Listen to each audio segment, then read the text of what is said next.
Alright folks, hello and welcome back to Downstage Gaming. I'm your host Josh, and this is part 16 of our Let's Play of Head as Code. When we last left off, things were quite a mess. Let's see, Ray brought back H's head, which had been fully decapitated. Still don't really have the story on that, don't really know what happened. Ray very much says it's not him, and I largely believe him. But then G got back, was very upset that her sister had been decapitated, attacked Ray, Ray accidentally shoots G, and so we all run off to, well, Jasmine runs off with G to go help her. And then meanwhile the rest of us leave Ray and go to do a new room. I've gone with Marco here to the church when a strange feeling has taken hold of me. It's a bit of a flashback. Somehow I felt like I've been here before. The solution to this room, I knew it. I knew what to do. My head lifted up a little. In a daze, I stared upwards at the arches near the ceiling. There was a lever. There was something hooked into the arches. How did I know that? I whispered to myself, trying to make sense of it. This is weird. I don't feel too good all of a sudden. Ugh. A headache. Just as quickly as that pain surged in my head, it went away. Within moments. That was weird. Within moments, I already forgot what I was thinking about before. I did see the thing hooked up onto the arch, though. How weird. Have I ever come here before? I think I'd know if I'd visited more than one church. And this one in particular feels like you would remember. I think I know if there's more than one church. Is this the church I visited, then? A long time ago? Hey, S, let's get a move on. I'm not gonna do your homework. Coming. I shook off that terrible feeling, making sure Marco didn't hear anything from me other than that. The last thing I wanted was to burden him even further. As I stepped further into the church, I couldn't hide my sudden unease. Marco noticed remarkably quickly. For a moron, he really catches on. You okay? Want to sit down for a bit? No, I'll be fine. I must be allergic to the clergy. Then you'd be a clergic. Bunch. The corner of my lip twisted up into a grim smile. I understood he wanted to cheer me up despite my current state. I gave in and sat down onto a bench. It wasn't comfortable. As I leaned back, I focused on what we could search around the room. So this is interesting. Because obviously, if you've been keeping up to this point, you know we've done this before, and that's the reason he's having this flashback. Almost immediately, my gaze crossed the shape of a strange object hooked onto an arch. This is... We're just going back and forth here. The feeling from before came back harder than ever. It was punching my brain inside of my skull, as if my entire self was being squeezed by a vice grip. It's back. Are you okay? You're seriously worrying me now. I could hardly see him anymore. The room was spinning. Everything was moving, as if it was made of water. The otherworldly feeling overtook me, and all of a sudden, I knew what to do. Did you do anything yet? No. I've just been standing around, worried like crazy, even if I'm not crazy. Okay, go to the back of the church. He moved away from me. I watched him shrink into the waving surface of my vision. He stood there, waiting for me to talk again. Now, the altar. There are some gears. Gears? I don't see any gear. This is a bona fide altar. It's flat and elegant. No, not on it, but inside. I can't open this. Oh, I forgot. How do we... A flash coursed through my head like a bomb exploding in midair, right over my brain. It was as though every little atom that made up my nervous system caught on fire. I saw the church. I didn't know who I was accompanying, but there was someone else there. Was it Marco? Now see, again, this would be interesting to me if we could have done this first. This would have been a real interesting thing to have had happen to us if we had encountered this before. There might be some reason why that can't happen, but I don't know. I just think that would be interesting. Was it Marco? Was this me with him? No, I couldn't be sure for both. That wasn't my memory. I'd never come here before. And yet I was seeing it as if I was living it in real time. That never happened. It couldn't have happened. Is this deja vu? Ugh. Okay. Simon, get a fucking grip. I grabbed onto the bench and slowly lifted myself to my feet. I forced the vision to go away. Marco watched from afar, worried just like before, and unsure if he should have rushed in. I moved out of the rows of benches, only to trip on the side. Ugh. Hey, man, you really don't look good. Maybe you should take a nap somewhere. He swiftly rushed over to me, extending a hand to help me back up to my knees and then to my feet. I oscillated a little, like a zombie. With one hand on the corner of a bench, I steadied myself. I'm fine. I'm fine. This is just weird, and I can't stop thinking about the fact I know what to do here. Maybe you already came to this church outside of this place then. And you also solved it like it was an escape room for some reason. Maybe you've been here before. I've never been here. I know if I went to a church made for a group of cultists. I gave a nod towards the large altar in the back with a symbol engraved onto it. That's not a normal cross. That thing was on Smiley's clasp, wasn't it? It was used to hold his outfit together. Oh, you're right. There are only two possibilities then. One, you've been here before, but you forgot. Maybe you came here when you were a baby. Two, you're having visions of the future. Stop joking around. I'm serious. You say you know how to solve this, right? What if you had a vision of the future when you solved it? So you're saying, if you retrace your steps, maybe it'll go away. I nodded. That made sense, on a stupid level, but it was my only recourse. I shakily walked to the altar and leaned forward over it, hands flat on the surface for support. First, the pulpit. You want me to pulpit? No, that lectern. That's a pulpit. I walked over to it and looked at it. Sure enough, the instructions were on it. I knew what they were, and I knew what the answer was. I only looked at it because this was the first step. Still shaking a little, I vacated the pulpit to head to the back instead. Slowly, I pressed some switches positioned under the stained glass. If I'm remembering correctly, I believe it was Heart Heart Diamond Club?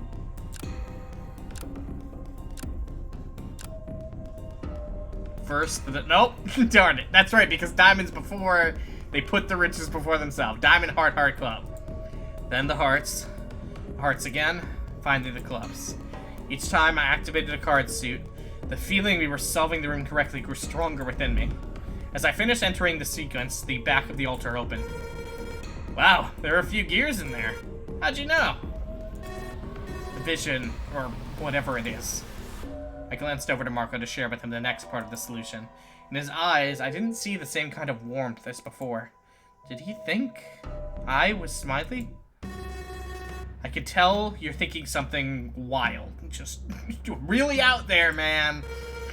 I mean, it's just, can you blame me? You're having visions of this and that. So it was a joke earlier. I mean, yeah.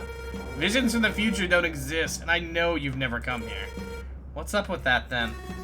Fuck if I know, Em. I don't have a clue either. I just do, somehow. Can't blame me if I think you're suspicious, then. Marco. I used his name instead of his nickname. I hoped he would understand I wasn't joking. I'm not Smiley, okay? The last thing I'd want is to put you and everyone else in danger. I have no motive, and I certainly don't have access to anything that would allow me to change all these stations. I mean, that's a bail excuse. Of course the person who organized all this wouldn't be someone we'd suspect. If that's your train of thought, why couldn't you be Smiley then? I took a break from the solution to sit down at the edge of the altar. I see what you mean. I guess I can't prove it either. That's a bother. Oh, bother. Listen, Marco. You and I were not linked to this place, right? He paused when I asked him, as if he was hesitating. Right? You're not in cahoots with Smiley, are you? I guess, technically speaking, if you are Smiley, I'd be in cahoots with you. Well, you would know if you were in cahoots, Marco. This isn't how cahoots works. But no, I don't have anything to do with Smiley. What good is my word, anyway? This could go in circles for a while. Did I trust Marco? Could I trust Marco? I didn't know. I mean, the guy's a moron, so I shouldn't trust him, certainly.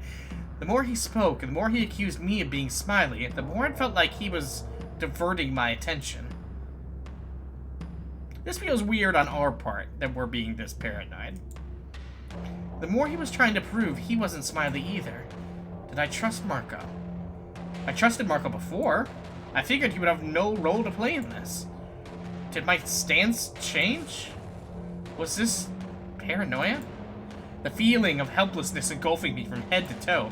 The idea that someone I trusted before would betray me so much. That despair. I couldn't tell if it was a real conspiracy or if I was making it up in my head. My unfocused eyes were lowering down, staring at the ground before long. Was Marco Smiley? Suddenly, something brought me back to reality. Marco grabbed my shoulder and shook me gently.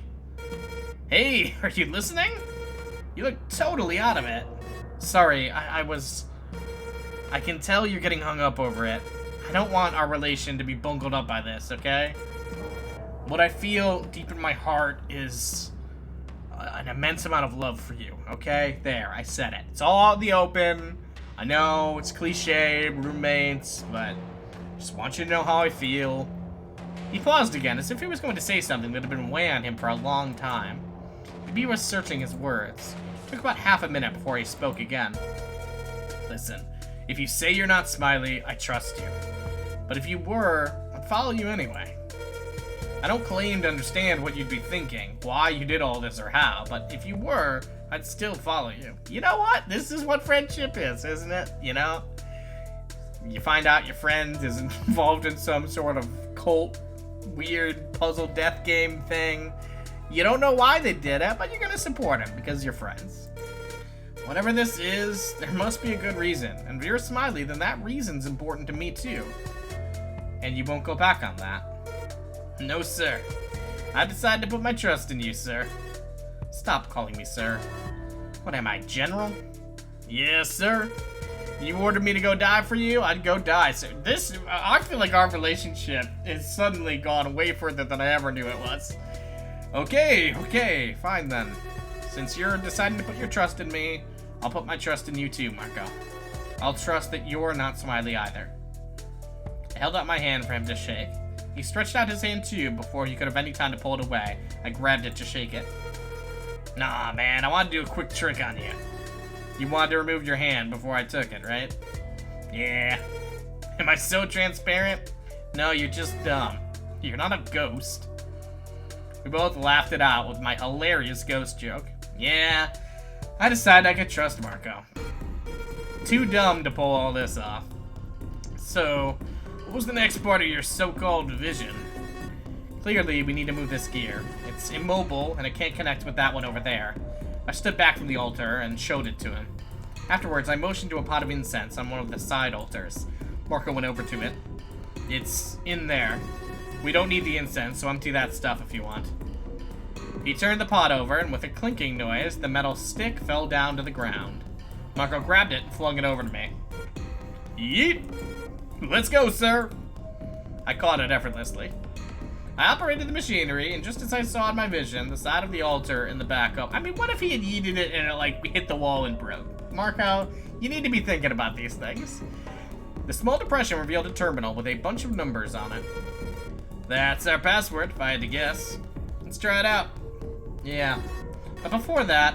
Ugh, the room was moving again. My headache came back. Wanna sit down again? Yeah. That'll take just a short moment.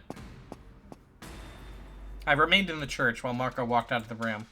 I assumed he went down to both sides of the station, unlocking the doors for our escape. He came back up after 2 or 3 minutes. I remained seated for a bit, which invited him to take one next to me. You know, this church, it's not really a real church, is it?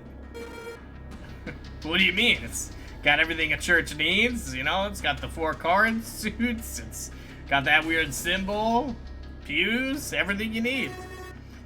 It's probably a replica. That's why I've had that vision. Maybe it's replicated from one of the real escape rooms I've done before. Maybe that's where Smiley's getting his ideas, from real escape rooms. No, they're usually more complicated. This feels just like an excuse to stuff 2 people into a room. You know, like when teens play that game where 2 people go in the wardrobe. Are you saying we should make out, Marco? Is that where this is going? I guess. It's true, they're not very complicated, and most of the time they don't even actually let me solve the puzzle. I let my eyes wander the room again. Felt much better after sitting down for a bit. I hoped this headache wouldn't come back either. Despite our thorough search of the place, helping us with its familiarity, and the fact it was without a doubt a replica, this place was still intimidating. Hey, I guess this is kind of random, but do you believe in God? You know, as roommates, we're legally obligated to have this conversation. Nobody really practices anymore, and most people seem to have become atheists now, so probably not. Are we in the future? No, we're not in the future. This was, well, actually, we don't know if we're in the future. The beginning prologue bit suggested that we were in 2022, I believe. But not the 2022 that we're in now. Because in this 2022, the pandemic was over, according to that prologue bit. Alright, so probably not. I guess I don't. Well, maybe I do, but it's not that simple. Don't get me wrong, I'm still a man of science, but for some reason I wholeheartedly believe in God. That did surprise me. I remained quiet since he quickly added on to the subject. Before you think I'm some kind of silly boy with silly beliefs that can't be proven one way or the other, I don't believe God made the world in 7 days and all that kind of stuff. Those are just tales or metaphors. I'm just saying God probably exists on a whole other level than humanity. As if illustrating the concept, he was gesticulating with his arms as he spoke. How to say this?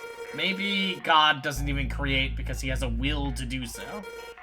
Maybe it's more like unwillingly. I'm not going to fully agree with this until I see exactly where he's going with this, but I will say this is certainly, if I'm to believe that there is something like a God, this is often how I have thought about it as well. But let's see. In a way, thinking about it like that, all of us might be God. Alright? It's all about the perception of existence. It's a theory that says... Actually, I'll just do the simple part first. You remember in school, maybe someone told you one day about a tree? If a tree falls in the forest, no one's around to see or hear it, did it fall? That kind of thing. Yeah. Wait. Was that Simon? Whoops. If a tree falls in the forest, no one around to hear it, blah, blah, blah, blah. Yeah, exactly. The perception of existence would then say this tree never existed. By this tree, I mean not only the tree, but also the result of the action. Let's say it fell down, and because of that, some ants had access to the tree, and eventually that colony would thrive, take over the forest, and become a hive mind bent on killing us for some reason. That would also be the result of the action, and count as the tree fell in the forest. I'm talking galaxy levels of possibly never witnessed. If a planet collides with another somewhere 20 billion light years from us, and those debris never get to us, never affect us, then it's like it never existed. Am I following that correctly? Yes, exactly. That's what this belief stems from. If God doesn't see something, then that something doesn't exist. But if he sees it, then it confirms that existence. And that's how God creates, basically. Because God observes us, then we are. Well, that's an idea, I guess. I didn't really believe in it, despite Marco's insistence. Listen, I just don't really know where this belief comes from. It's just something programmed in me at this point. Marco's also a robot. Sorry to say it. Yeah, we didn't mention at the beginning there, but we've also found in H's head what made it look like a robot head. I don't know, there was some wiring and metal stuff. I don't know why, I just feel it. I guess it's because I think it's actually the other way around. God exists because we do. Imagine that tree again. For it to fall, it has to be witnessed at some point, and the results of it, falling, need to be at least. We're just lucky that we happen to be the ones who need to observe or be observed. If it was anybody else, like an entire other race on some other planet, then we might not exist. Yeah, that's actually a wrench in your idea. Why is it us? We might not be the only sentient life in the universe. I guess it's us because it's how it happened. Higher beings are probably watching us at this very moment. Maybe even literally higher beings. Maybe they got cameras on the ceiling here. I elbowed him after he gave this long, serious spiel, only to finish it off with a stupid pun. He coughed and smirked while half bent over. Worth it! No, it's never worth it, you idiot. God or not, we have to get out of here anyway. This place having a church still felt so odd. Why was that? I was interrupted in my thoughts when he stood up, nodding at me. After awkwardly strolling through the main room, we made our way to the outside hallway and finally down the stairs. The train was taking its time. I figured it would, but this was unnaturally long. How long has it been? A few minutes. Eager to get back to the lounge? We gotta tell them there's a real church here. It's probably a fake one.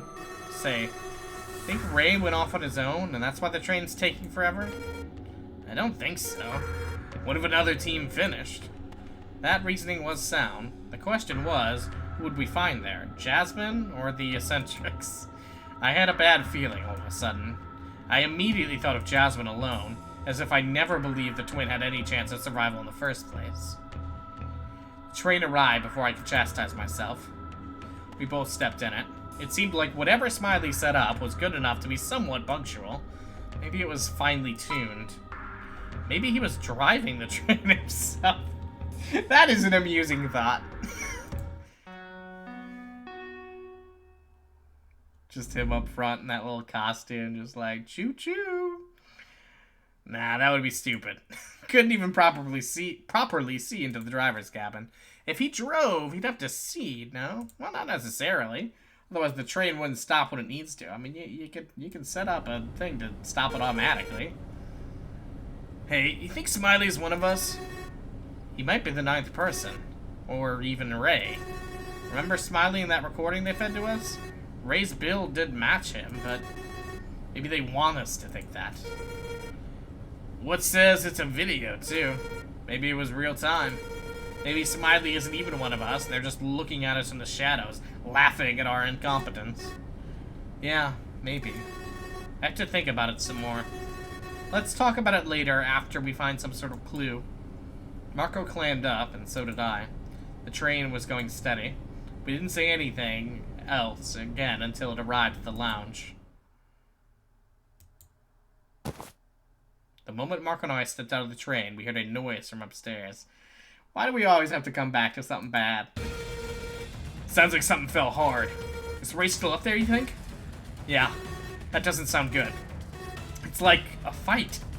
We both looked at each other and hightailed it out of the station. Quickly, we went through the little lobby and up the stairs. I'm gonna die. I'm gonna fucking die. If I'm gonna die, then you're gonna die too. Everyone here is gonna die. The words of that unstable man reached my ears as I got to the lounge proper. The situation quickly came into view. It wasn't pleasant. Jasmine had her back against a wall and Ray was yelling, holding her at gunpoint. Fuck! I knew I should have insisted earlier to take it from him. I cast a glance over to Marco.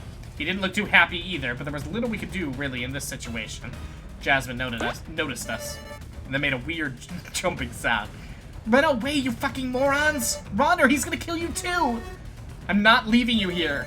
Stay out of it and run! My words caught Ray by surprise for a moment. Ha! It doesn't matter, they're dead too. We're all fucking dead here. We're dead men walking.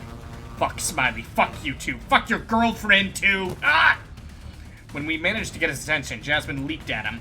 The man fell under her weight. I froze up, unsure of how to handle this situation. If I got close, it would be dangerous. Marco didn't seem in a hurry to help either, far too content not putting himself at risk. I had to do something or else... Ah! Fuck! Suddenly, Jasmine slammed her forehead against Ray, causing him to grip his gun tighter. Don't! Just before Ray passed out, he fired a shot. I saw Jasmine's body tremble from the movement. She winced at me with her teeth clenched. The gun got her. I ran forward. Everything seemed to have slowed down around me. If it's like the twin, maybe she could be saved too. Damn it. This always happened because of Ray. I fell to my knees and grabbed Jasmine's body. I pulled her from Ray and she rolled onto her back looking up at me. I could tell she was dying much faster than the twin. I didn't manage to save her, so this is my atonement. Fuck no. Not you. He got my lung, I think. Or something like that around here. Hey, would you do me a favor? What? What is it? I brought my sleeve up to my face. I wiped my eyes clean so I could see her properly. Damn it! Was it my fault? Maybe if I'd gotten here fast enough. Don't blame yourself. And take off my collar. Huh? That's going to... I'm already gone, so just take it off after I... And with that, just like that, her body shut down. My hands gripped against her back, but I couldn't feel anything. Not to break the moment, but Ray's gonna wake up anytime soon. So we should probably get a move. Maybe we should take his gun this time? Right, just... I can't do it. Can't do what? Take her collar. I can't do it. You do it. I have something else I have to take. I delicately deposited her body next to Ray's. Marco set off to work. Out of the corner of my eye, I saw that the collar came off without triggering any laser. Maybe it knew when its wearer was dead. On the other hand, I had the choice either to yank Ray's collar and behead that son of a bitch, or... No, my hands were trembling. I was too much of a good guy. I wouldn't kill. I gritted my teeth. I wanted to, but doing it was just... No. Instead, I was going to punish Ray otherwise. I took his gun. In my bag now, I had 2 guns. Double the power. Ugh! I should have pulled it out on Ray. I would have had something to stop him. It was my fault. I stood up with Marco. You're gonna carry it everywhere? Maybe we'll need it later. Okay, well, whatever. Here, have this too, then. I handed the gun over to him. He looked at it with surprise before taking it hesitantly. What about you? What do you have? I got my own from earlier. I took it out of the bag to show him. I knew they were dangerous, though. This was just protection until I managed to find a hiding spot for them. No one else should have been allowed to make use of them. Silently, we both went down the staircase to take the train again. I broke that silence a few moments later. We should get rid of those damn guns. Why? I know you're upset about her, but don't you get it? The reason why she's dead is because someone kept one. It's too dangerous. This kind of bullshit shouldn't be in the metro in the first place. What would you think if Ray overpowered me later and then decided to grab my gun and shoot me? I guess you do have a point. Why not just off him, then? It seems simpler. I don't want to do it because I just don't, okay? Once we were both inside the train, it set off again.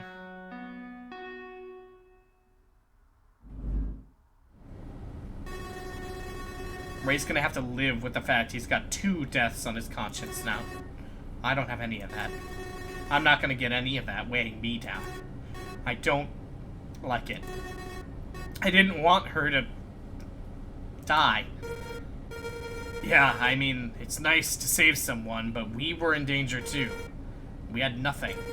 She did lunge at him, so... Brocane Station, Garde Manger. Shut up, lady, you weird southern man. Brocane Station, my ass.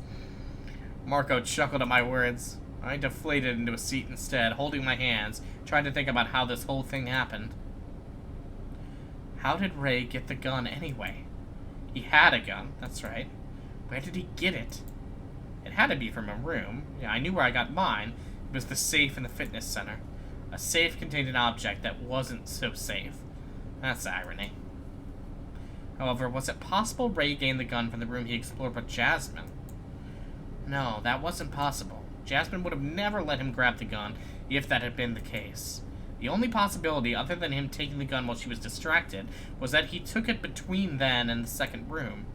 All Ray did after that was threaten a girl, grumble during our drinks, and he also helped A with Marco. When did he ever get it? Took myself out of the daydream and looked around the train. It was still going. We'd already stopped at the pantry, and now we were at the library. That was the first station I explored with Marco earlier. Hey, let's leave here. Any idea? I explained while we stepped outside. Keep guard down there, just in case Ray comes by. I'm gonna find somewhere to hide those things so nobody can use them to kill someone else again. This has been too horrible. Okay. Call if anything happens. Yeah, because I'm trying to figure out when in the other instance we got a gun from A, right? I'm pretty sure that's the case. And presumably A got it from that same one that we just got ours, which is from the gymnasium? But I don't remember fully enough to be confident in that fact. Call if anything happens. I looked around the room. Didn't really have anything in mind when I came in here. Could put the gun behind some books. There's also the clock from earlier, the cupboard. No. Anywhere I looked seemed too easy a place for anyone else to stumble on to simply by snooping around. I had to make up another plan. Perhaps the bins were a good place to hide something. Were they? I think hiding them behind some books is better than putting them in the trash can. Not inside of them, but there may have been something else I figured out. I tried to lift one and... oof! It was very heavy. For some reason, they were strangely half-bolted to the ground. I could make them turn around very slowly. Perfect. On the ground, I could tell the bottom of the bins didn't quite reach the floor. They had a small, elevated space, which was just enough to put an object there. I set the gun down and slid it underneath, then pushed the bin back over it, rotating around its bolted access until it was perfectly fitting like before. On the bottom was a perfectly sealed containment area where the gun would now reside. That's amazing. This is awesome. Hey, Marco, check out this garbage can. Come over here, I found something.